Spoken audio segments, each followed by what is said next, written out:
There is an entire genre of YouTube videos devoted to an experience which I am certain that everyone in this room has had. It entails an individual who, thinking they're alone, engages in some expressive behavior, wild singing, gyrating, dancing, some mild sexual activity, only to discover that, in fact, they are not alone, that there's a person watching and lurking, the discovery of which causes them to immediately cease what they're doing in horror.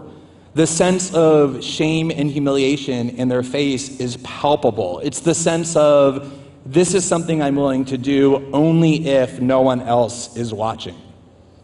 This is the crux of the work on which I have been singularly focused for the last 16 months, the question of why privacy matters, a question that has arisen in the context of a global debate enabled by the revelations of Edward Snowden that the United States and its partners, unbeknownst to the entire world, has converted the internet, once heralded as an unprecedented tool of liberation and democratization, into an unprecedented zone of mass indiscriminate surveillance.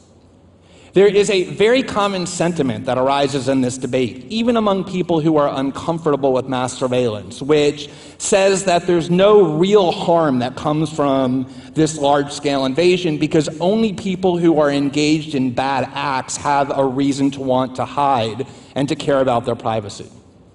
This worldview is implicitly grounded in the proposition that there are two kinds of people in the world, good people and bad people.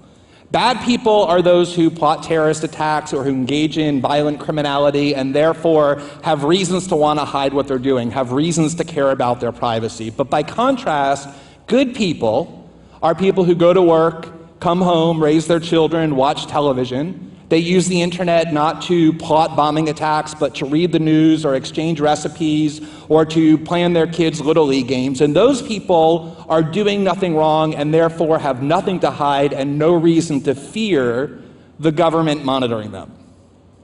The people who are actually saying that are engaged in a very extreme act of self-deprecation. What they're really saying is, I have agreed to make myself such a harmless and unthreatening and uninteresting person that I actually don't fear having the government know what it is that I'm doing.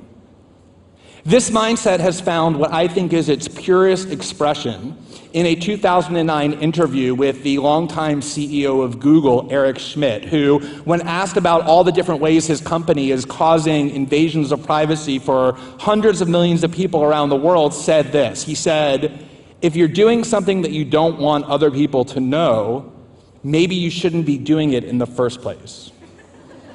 Now, there's all kinds of things to say about that mentality.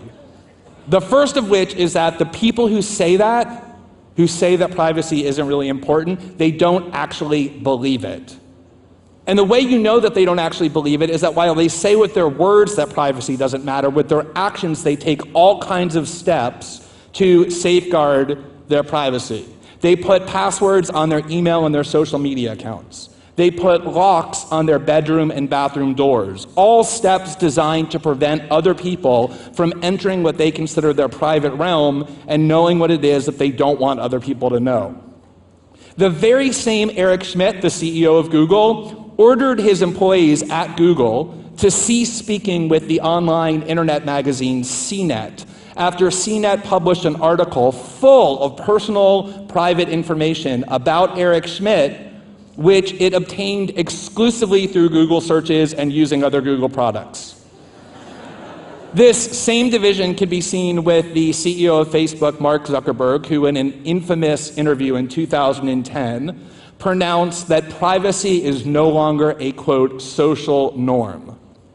Last year, Mark Zuckerberg and his new wife purchased not only their own house, but also all 4 adjacent houses in Palo Alto for a total of $30 million in order to ensure that they enjoyed a zone of privacy that prevented other people from monitoring what they do in their personal lives.